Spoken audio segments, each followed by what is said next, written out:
साधना के लिए नवरात्रि का पावन पर्व अत्यंत शुभ और फलदायी माना गया है। नवरात्रि के 9 दिनों में देवी दुर्गा के अलग अलग 9 स्वरूपों की पूजा का विधान है, जिसमें छठवें दिन मां कात्यायनी की पूजा की जाती है। इस दिन देवी की साधना करते हुए साधक अपना मन आज्ञा चक्र में स्थित करता है। पौराणिक मान्यता के अनुसार महर्षि कात्यायन की पुत्री रूप में प्रकट होने के कारण भक्तगण देवी के इस पावन स्वरूप को मां कात्यायनी कहकर बुलाते हैं। मां कात्यायनी को ही महिषासुर मर्दिनी कहा जाता है। मां कात्यायनी को मां दुर्गा का ज्वलंत स्वरूप कहा जाता है। मां कात्यायनी को पीला रंग प्रिय है। नवरात्रि के छठे दिन माता के अलौकिक स्वरूप मां कात्यायनी की पूजा की जाती है। मां कात्यायनी स्वरूप में माता शेर पर सवार, सिर पर मुकुट सुशोभित है। माता की 4 भुजाएं हैं। माना जाता है कि मां के इस स्वरूप की पूजा अर्चना से विवाह में आ रही परेशानी दूर हो जाती है। नवरात्रि के छठे दिन माता के कात्यायनी स्वरूप की पूजा के लिए सुबह नहाने के बाद साफ वस्त्र धारण कर पूजा का संकल्प लेना चाहिए। मां कात्यायनी को पीला रंग प्रिय है, इसलिए पूजा के लिए पीले रंग का वस्त्र धारण करना शुभ होता है।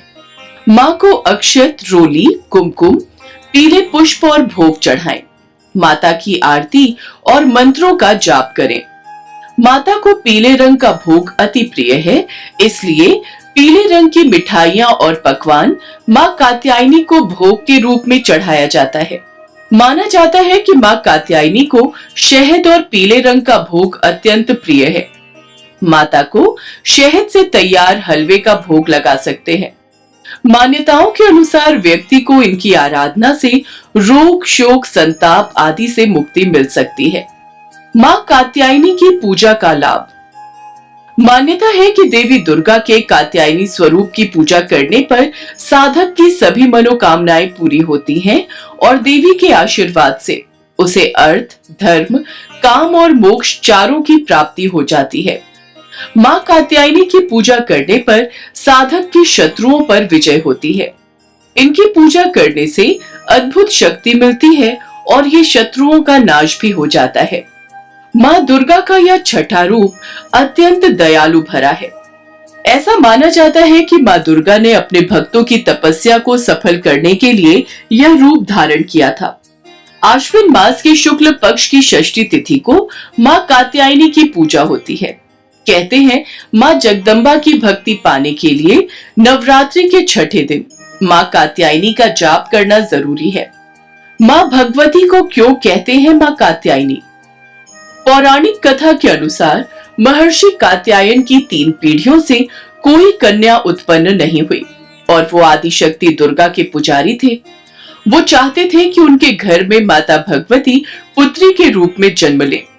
महर्षि कात्यायन ने देवी दुर्गा की कई वर्षों तक कठोर तपस्या की। तपस्या से प्रसन्न होकर माता ने महर्षि के सामने प्रकट होकर वर मांगने को कहा। जब महर्षि कात्यायन ने कहा कि मेरी इच्छा है कि मेरे घर में माता भगवती पुत्री के रूप में जन्म ले, मां भगवती ने उनकी प्रार्थना स्वीकार कर ली और अश्विन के कृष्ण चतुर्दशी को जन्म लिया। जब माता भगवती के पिता महर्षि कात्यायन हुए तो उनका नाम कात्यायनी पड़ा। यह भी कहा जाता है कि महिषासुर को मारने के लिए देवी का जन्म हुआ था। 10वें दिन मां कात्यायनी ने महिषासुर का वध किया था। जब से माता कात्यायनी ने महिषासुर का वध किया था, तभी से उन्हें महिषासुर मर्दिनी भी कहा जाता है। बौद्ध और जैन ग्रंथों में है मां का उल्लेख। मां कात्यायनी का उल्लेख हिंदू धर्म की किताबों के साथ साथ बौद्ध और जैन ग्रंथों में भी मिलता है। यजुर्वेद, स्कंद पुराण, पाणिनि, महाभाष्य, देवी भागवत पुराण और मार्कंडेय पुराण में भी माता का उल्लेख मिलता है, जिसमें उन्होंने माता पार्वती को कात्यायनी माता बताया है और सिंह पर सवार महिषासुर के वध की कथा कही है। मां कात्यायनी के बारे में ये बात भी प्रचलित है कि वो शक्ति का मूल रूप है। वो भगवान के प्राकृतिक क्रोध से पैदा हुई थी। कहां गिरे थे माता सती के केश? श्री कात्यायनी शक्तिपीठ भारत के 51 शक्ति पीठों में से एक है। श्रीमद् भागवत में महर्षि वेदव्यास ने श्री कात्यायनी शक्तिपीठ के बारे में बताया है।